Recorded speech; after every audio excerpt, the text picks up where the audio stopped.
अब बांग्लादेश में ऐसी स्थिति बन चुकी है जहां एक तरफ यूनुस गैंग है तो वहीं दूसरी तरफ है हादी गैंग और हादी गैंग को जनता का समर्थन है। ऐसे में यूनुस का जान बचना अब थोड़ा मुश्किल हो रहा है, जान बचाना मुश्किल हो चुका है। और पूरा मंजर क्या है, चलिए ग्राफिक्स के जरिए आपको फटाफट बता देते हैं। उस्मान हादी की बीते दिनों हुई हत्या, आपको पता है किस तरह से बंगाल उसके बाद जला।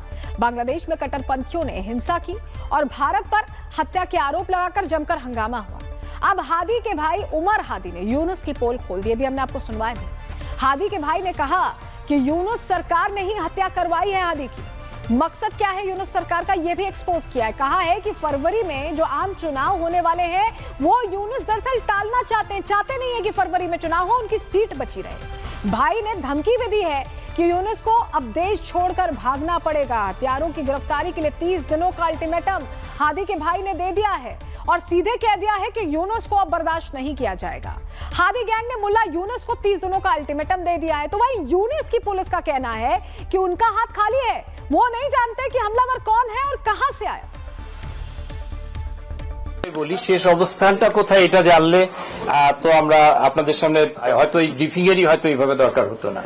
শেষ অবস্থানটা সুনির্দিষ্টভাবে আমাদের কাছে এইভাবে তথ্য নাই। আমরা নানাভাবে আমাদের তদন্তকারী অফিসাররা, আমাদের গোয়েন্দারা চেষ্টা করে যাচ্ছে। আর যেটা আপনি বলেছেন যে উনি সে আসামি বর্ডার পার হয়ে চলে গেছে, मतलब इतना समझिए कि मोहम्मद यूनुस अब चारों तरफ से घिर चुके हैं। ढाका में यूनुस कब तक सुरक्षित है, अब ये एक बड़ा सवाल है। तो इन सब के बीच अब पूर्व प्रधानमंत्री खालिदा जिया के बेटे तारिक रहमान भी 17 साल के बाद बांग्लादेश की जमीन पर कदम रखने जा रहे हैं और इसको लेकर बांग्लादेश में भी तैयारी शुरू हो चुकी है। आपको उसी तैयारी की तस्वीर दिखा रहे हैं।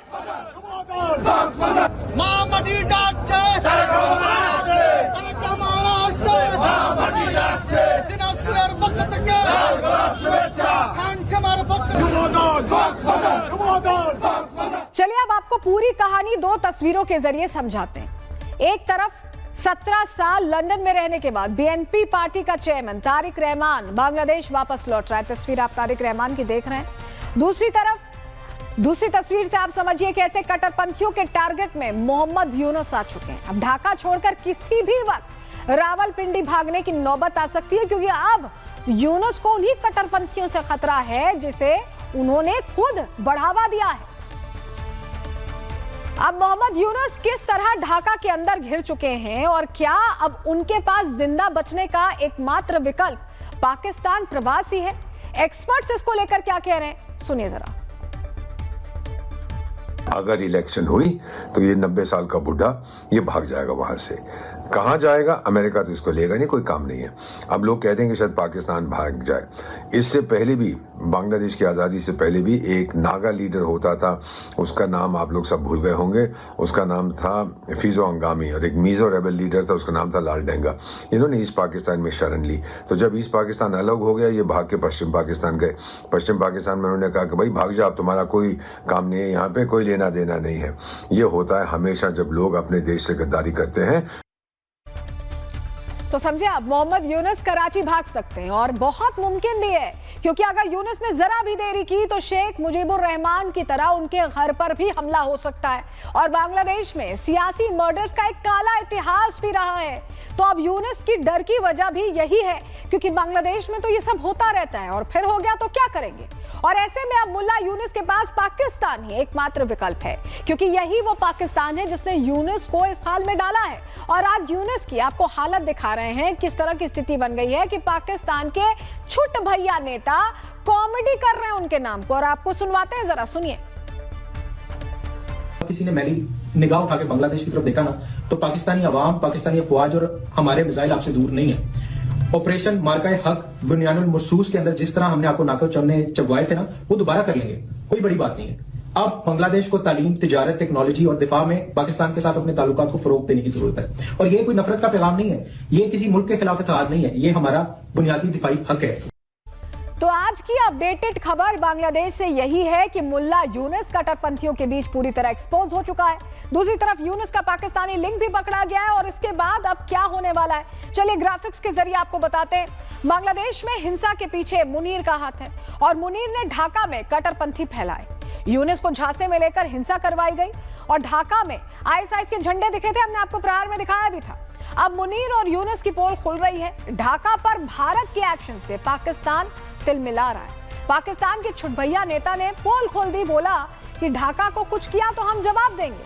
लेकिन मुनीर खौफ में है कि अगर पोल खुली तो ऑपरेशन सिंदूर 2.0 वक्त से पहले कहीं लॉन्च ना हो जाए, क्योंकि किस तरह की बर्बादी हुई थी उससे अभी भी उबरे नहीं है मुनीर। मतलब यूनुस के लिए कहीं भी सुकून नहीं है। अगर मोहम्मद यूनुस पाकिस्तान भागता भी है तो ऑपरेशन सिंदूर 2.0 की जद भी आ सकता है, जद में भी आ सकता है। तो वहीं मुनीर के भरोसे पाकिस्तान भागने की फिराक में यूनुस को यह भी जान लेना चाहिए कि वहां खुद मुल्ला मुनीर के खिलाफ मौलानाओं ने ही मोर्चा खोल दिया है। आप सुनिए।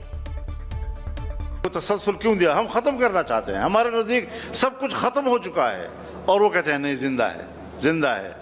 देहातों में छोटे मदरसों के अंदर जहाँ के गरीब मौलवी साहब वहाँ पढ़ा रहा होता है, वहाँ पर उनका थानेदार जाता है, रौब-दाब करके उनको खौफ में मुब्तला करता है, हरासा करता है और फिर कहा जाता है आप पाकिस्तान को मदारिस्तान बनाना चाहते हैं। बाबा, हमने तो आपको नहीं कहा कि आपके हाथों से पाकिस्तान मसाइलिस्तान बन गया है।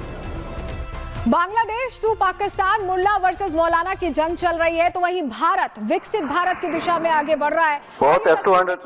आज इसरो ने एक बार फिर से बड़ा कीर्तिमान रच दिया। इसरो ने अब तक का सबसे भारी सैटेलाइट ब्लूबर्ड ब्लॉक 2 लॉन्च किया है श्रीहरिकोटा के सतीश धवन अंतरिक्ष केंद्र से। आज सुबह जो है LMV-3M6 रॉकेट से अमेरिकी सैटेलाइट ब्लूबर्ड ब्लॉक 2 लॉन्च किया गया। ये लो अर्थ ऑर्बिट में तैनात किया जाने वाला सबसे बड़ा व्यावसायिक संचार उपग्रह है। तो ये भारत के विकास की तस्वीरें हैं। ये आपस में लड़ाई करवा रहे हैं, जिहादी जंग लड़ रहे हैं और हम विकास कर रहे हैं, विकास पर काम कर रहे हैं। 0 both S-200 motors ignited. LMV-3M6 Bluebird Block 2 mission, a majestic liftoff. Normal. The rocket is beautifully soaring through the bright Sriharikota sky.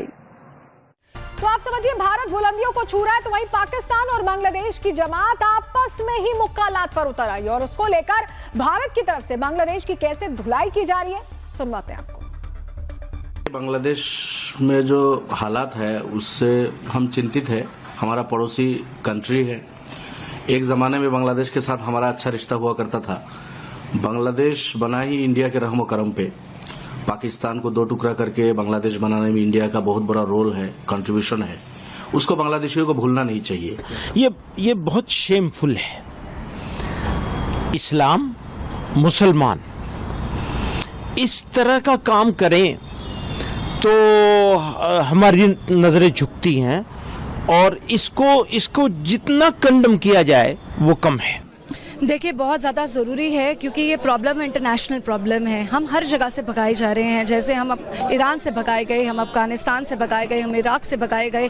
Pakistan वाले भी लोग प्रताड़ित होए जा रहे हैं, वो भी चाह रहे हैं कि वापस हिंदुस्तान आए।